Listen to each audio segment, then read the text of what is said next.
ఏ క్షణంలోనైనా Israel Iran మధ్య యుద్ధం జరిగే అవకాశం కనబడుతోంది. ఇజ్రాయెల్ ఇరాన్ మధ్య ఆజ్యం పోసింది అమెరికా. ఇజ్రాయెల్కు తోడుగా అగ్రరాజ్యం నుంచి మరిన్ని ఫైటర్ జెట్స్ను పంపిస్తోంది. మిడిల్ ఈస్ట్కు చేరింది ఈ అదనపు యుద్ధనౌకలన్నీ కూడా.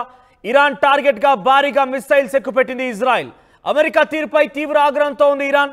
అయితే ఇటీవల టెహరాన్లో హత్యకు గురైన హమాస్ చీఫ్ ఇస్మాయిల్ హనియా హత్యపై ఇరాన్ బగ్గుమంది.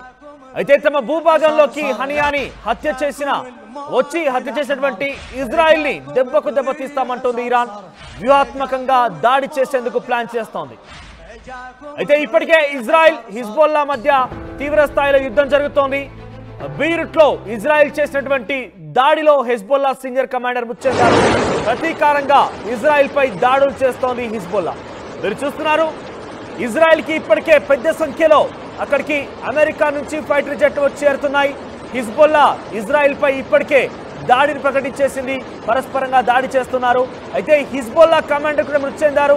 గతంలో హమాస్ అధ్యక్షుడు కూడా మృతి చెందారు. ఏకంగా ఇజ్రాయెల్ భూభాగంలోకి వచ్చి ఇరాన్ తమ అధ్యక్షుడిని మట్టు పెట్టడంపై పెద్ద ఎత్తున ప్రతీకారం తీసుకొని సిద్ధమైంది. ఇప్పటికే ఇరాన్ అధ్యక్షుడు కూడా ఇజ్రాయెల్ పై యుద్ధాన్ని బహిరంగంగానే ప్రకటించాడు ఆయన. ఇక చూస్తే మరోవైపు ఇజ్రాయెల్ కూడా అదే స్థాయిలో మండిపడుతోంది. ఇజ్రాయెల్కి తోడుగా అమెరికా నిలుస్తోంది. అమెరికా తన సంపూర్ణ మద్దతుని ఇజ్రాయెల్కి ఇస్తోంది. తమ ఫైటర్ జెట్స్ని యుద్ధనౌకలన్నీ కూడా ఇజ్రాయెల్కి చేరవేస్తోంది. ఇజ్రాయెల్ పూర్తిగా కూడా ఇరాన్ చేసినటువంటి ప్రకటన ఆధారంగా అలర్ట్ అవుతోంది.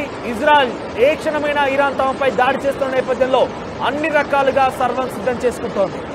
సకల యుద్ధ విమానాల్ని యుద్ధ నౌకల్ని కూడా రెడీ చేసుకుంటోంది. ప్రస్తుతం మీరు చూస్తున్నారు, అమెరికా నుంచి ఇజ్రాయెల్ చేరినటువంటి ఆ ఫైటర్ జెట్లను మీరు చూస్తున్నారు. ఈ ఫైటర్ జెట్ల సహాయంతోనే ఇరాన్ పై విరుచుకుపడి ఇరాన్ని పూర్తిగా ధ్వంసం చేసే పనిలో ఇజ్రాయెల్ ప్రస్తుతం సిద్ధమవుతోంది. అయితే ఇరాన్ కూడా ప్రతీకార దాడుల కోసం చాలా వరకు ఇతర దేశాల నుంచి తమ మద్దతు కోరుకుంటుంది. కానీ చాలా వరకు కూడా అమెరికా ఇన్వాల్వ్మెంట్తో, అమెరికా ఇజ్రాయెల్కి మద్దతు తెలపడంతో వారంతా కూడా తమ సపోర్ట్ని వెనక్కి తీసేసుకుంటున్నారు, సపోర్ట్ ఇవ్వడం లేదు. సో మొత్తం మీద ఇరాన్ ఇజ్రాయెల్ మధ్య యుద్ధం ఏ క్షణమైనా జరిగే అవకాశం ఉంది. ఇదే కనుక జరిగితే కొన్ని అనుమానాలు కూడా తావించే అవకాశం ఉన్నాయి. ఏంటంటే మూడో ప్రపంచ యుద్ధం కూడా జరగబోతుందా అనే అనుమానాలు కూడా తావిస్తున్నాయి. ఎందుకంటే ఇజ్రాయెల్కి అమెరికా సపోర్ట్ ఇస్తున్న నేపథ్యంలో అమెరికా శత్రు దేశాలుగా పిలువబడేటువంటి అటు చైనా కావచ్చు, రష్యా కావచ్చు, ఇతరత్ర దేశాలు చాలానే ఉన్నాయి, పాకిస్తాన్ కూడా, ఇవన్నీ కావచ్చు. సో ఇవన్నీ కూడా ఇరాన్ కనుక మద్దతు ఇస్తే ఇటు అమెరికా ఇజ్రాయెల్కి, ఇరాన్కి, పాకిస్తాన్, చైనా, రష్యా కనుక మద్దతు ఇచ్చే అవకాశం ఉంటే కనుక డెఫినెట్గా ఇది మూడో ప్రపంచ యుద్ధానికి దారితీసే అవకాశం కనబడుతోంది. ఒకవేళ అదే కనుక నిజమైతే ప్రపంచ దేశాలన్నీ కూడా అల్లకల్లోలం ఒక తప్పదు. దాడులు, ప్రతీకార దాడుల మధ్య ప్రపంచం మొత్తం కూడా అల్లకల్లోలంగా మారే అవకాశం కనబడుతోంది. ఇది ఏకంగా రెండు దేశాల మధ్య యుద్ధమే కాదు, రెండు దేశాలకి మద్దతుగా నిలిచేవారు కూడా తమ శత్రు దేశాలు ఒక దేశానికి మద్దతుగా నిలుస్తుంటే వీరు కూడా తిరగబడే అవకాశం ఉంది. కాబట్టి డెఫినెట్గా ఆ దిశగా ప్రయత్నాలు కనుక జరిగితే ఒక ప్రపంచ యుద్ధం తప్పదనే సంకేతాలు కూడా వినబడుతున్నాయి. సో ప్రస్తుతానికైతే ఇజ్రాయెల్కి సంపూర్ణ మద్దతు ఇస్తుంది అమెరికా. చాలా వరకు ఫైటర్ జెట్ని అక్కడ లాంచ్ చేస్తోంది. మీరు చూస్తున్నారు ఆర్టీవీ స్క్రీన్ పైన. అదేదో క్రాకర్స్ పేల్చడం కాదు, దీపావళి సంబరాలు కాదు, ఏకంగా ఫైటర్ జెట్ల సహాయంతో ఇరాన్ పై ఇజ్రాయెల్ విరుచుకుపడుతున్న దృశ్యాలు మీరు చూస్తున్నారు. హిజ్బుల్లా కూడా ప్రతీకారంగా తమ కమాండర్ని హతం చేశారు. కాబట్టి వారు కూడా, హిజ్బుల్లా కూడా పెద్ద ఎత్తున ఇజ్రాయెల్ పై దాడులకు దిగుతోంది.